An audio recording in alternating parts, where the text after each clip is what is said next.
వాయుగుండు ప్రభావంతో సముద్ర తీర ప్రాంతం అల్లకల్లోలంగా మారింది. గంటకు 40 నుంచి 50 కిలోమీటర్ల మేర బలమైన ఈదురుగాలు వీచే అవకాశం ఉందని వాతావరణ శాఖ తెలిపింది. మరో 2 రోజుల పాటు ఉత్తరాంధ్రలో భారీ నుంచి అతి భారీ వర్షాలు కురిసే అవకాశం ఉందని వెల్లడించింది.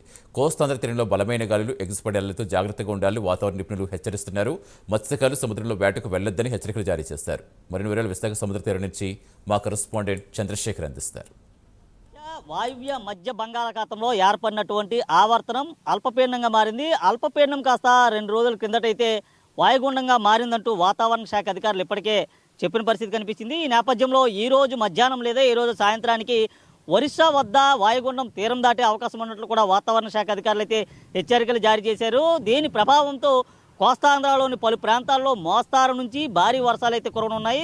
రాయలసీమలో కూడా భారీ వర్షాలు కురిసే అవకాశం ఉన్నట్లు కూడా వాతావరణ శాఖ అధికారులు అయితే సూచించినటువంటి పరిస్థితి ఉంది. ఈ నేపథ్యంలో ఏదైతే ఆ వాయుగుండం తీరం దాటే సమయంలో గంటకి 40 నుంచి 60 కిలోమీటర్ల వేగంతో కూడా ఈదురుగాలు వీచే అవకాశం ఉన్నట్లుగా వాతావరణ శాఖ అధికారులు అయితే హెచ్చరికలు జారీ చేశారు. మత్స్యకారులు ఎవరు కూడా వేటకు వెళ్లరాదంటూ కూడా చెప్పిన పరిస్థితి కనిపిస్తుంది. ఇది విశాఖలో కూడా పలు ప్రాంతాల్లో నిన్న ఉదయం నుంచి ఎడతెరిపి లేనటువంటి వర్షాలు అయితే కురుస్తున్నాయి. ఎడతెరిపి లేనటువంటి వర్షాల కారణంగా విశాఖ అంతా పూర్తిగా తడిసి ముద్దైనటువంటి పరిస్థితి కనిపిస్తుంది. ఇటు శ్రీకాకుళం, విజయనగరం, అల్లూరు జిల్లాలో కూడా భారీ వర్షాలు అయితే కురుస్తున్నాయి. అక్కడ కురుస్తున్నటువంటి కొండవాళ్ళ ప్రాంతాల్లో కురుస్తున్నటువంటి వర్షాల కారణంగా లోతట్టు ప్రాంతాలన్నీ పూర్తిగా జలమయమైనటువంటి పరిస్థితి ఉంది. మనం చూసుకుంటే పూర్తిగా విశాఖ ప్రాంతం అంతా కూడా వర్షంకు సంబంధించినటువంటి వాతావరణంతో పూర్తిగా కూడా చాలా మబ్బుల వాతావరణం అయితే కలిగి ఉందని చెప్పుకోవచ్చు. ఈ నేపథ్యంలోనే భారీ వర్షాలు అయితే కురుస్తున్నాయి. భారీ వర్షాలకి కొన్ని లోతట్టు ప్రాంతాలన్నీ జలమయమైనటువంటి పరిస్థితి కనిపిస్తుంది. మరీ ముఖ్యంగా చెప్పాలంటే అల్లూరు జిల్లా ప్రాంతానికి సంబంధించినటువంటి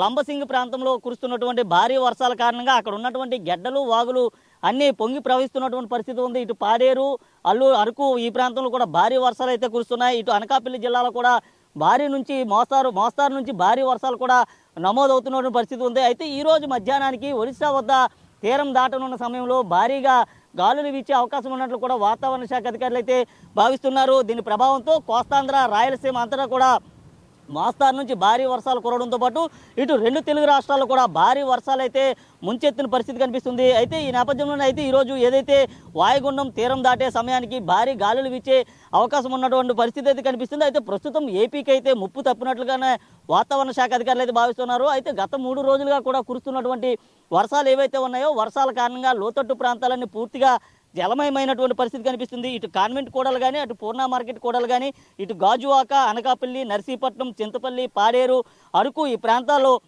వరద నీరంతా కూడా రహదారులపైన ప్రవహిస్తున్న పరిస్థితి ఉంది. పూర్తిగా వాహన రాకపోకలకైతే అంతరాయం ఏర్పడింది. మరికొన్ని ప్రాంతాలు ఏవైతే ఉన్నాయో కొండవాళ్ళ ప్రాంతాల్లో ఉన్నటువంటి కొండలన్నీ కూడా పైనుంచి కొండ శిఖరాలకు సంబంధించినటువంటి రాళ్ళన్నీ పైనుంచి జారి పడుతున్నటువంటి పరిస్థితులు ఉన్నాయి. ఈ నేపథ్యంలో అటువైపు రాకపోకలు సాగించేటటువంటి అవకాశం కూడా చాలా తక్కువగా ఉంటుంది. మరీ ముఖ్యంగా చెప్పుకుంటే ఇటు ఆ కేకే లైన్ ఏదైతే ఉందో ఈ కేకే లైన్లో కూడా రైళ్లకు సంబంధించినటువంటి దారి మళ్లింపు కూడా అధికారులు అయితే ఇప్పటికే చేసిన పరిస్థితి కనిపిస్తుంది. అయితే భారీ వర్షాల నేపథ్యంలో లోతట్టు ప్రాంతాలకు సంబంధించినటువంటి ప్రజలు అప్రమత్తంగా ఉండాలంటూ ఇప్పటికే అధికారులు అయితే ఆదేశాలు జారీ చేసిన పరిస్థితి కనిపిస్తుంది. మరీ ముఖ్యంగా లోతట్టు ప్రాంతాల్లో ఉండేటటువంటి ప్రజలందరినీ సురక్షిత ప్రాంతాలకు తరలి వెళ్ళిపోవాలంటూ కూడా చెప్పిన పరిస్థితి కనిపిస్తుంది. ఆ ప్రాంతంలో ఎన్డీఆర్ఎఫ్, ఎస్డీఆర్ఎఫ్ బృందాలను కూడా పూర్తిగా సిద్ధం చేసినటువంటి పరిస్థితి కనిపిస్తుంది. అయితే ఈ రోజు తీరం దాటే సమయంలో భారీ గాలులు వేయనున్నాయి. ఈ నేపథ్యంలో సముద్రం కూడా పూర్తిగా అలకల్లోలంగా మారేటటువంటి పరిస్థితి ఉన్న నేపథ్యంలో మత్స్యకారులు ఎవరు కూడా సముద్రంలో వేటకు వెళ్లరాదంటూ కూడా వాతావరణ శాఖ అధికారులు అయితే సూచించిన పరిస్థితి కనిపిస్తుంది.